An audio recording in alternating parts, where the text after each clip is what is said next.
Good morning, and it's my turn to do the assembly this week, and I've been given the topic of the RSPCA. So, not knowing a huge amount about the RSPCA, I thought it would be a good idea to try and find out some facts about it and give us a little bit more information. So, I've decided to do 10 facts about the RSPCA. So established in 1824 as the SPCA, it got its royal patronage, which means effectively the Queen at the time said, yes, this is a royal organisation, in 1840, and that is now the RSPCA as they're known worldwide. RSPCA have 340 inspectors, 50 animal welfare officers and 88 animal collection officers, and they work all the way across England and Wales. Scotland has got its own branch, but the RSPCA as we know it works in England and Wales. They investigate more than 130,700 complaints of cruelty and neglect every single year, which is quite considerable if you divided it into how many that is per day. There are 4 RSPCA animal hospitals and 5 clinics which treat pets in need of medicine or welfare treatments, and these are all designed for people that can't afford private vet fees. Number 5, RSPCA has got 17 regional centres. We've got one in Derby, the Derby and District Regional Centre.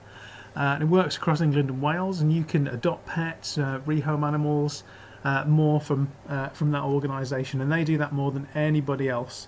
It's Abbey Street, I think, is the one in Derby.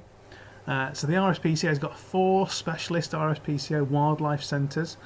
This picture here is one from Nantwich, so where they rehome wildlife, so things that you wouldn't necessarily consider as pets.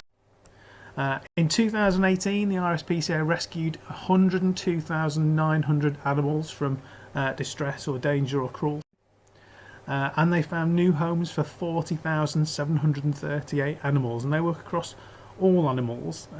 This picture is from the RSPCA website. I'm not entirely sure how they rehome a salmon, but the picture is there anyway.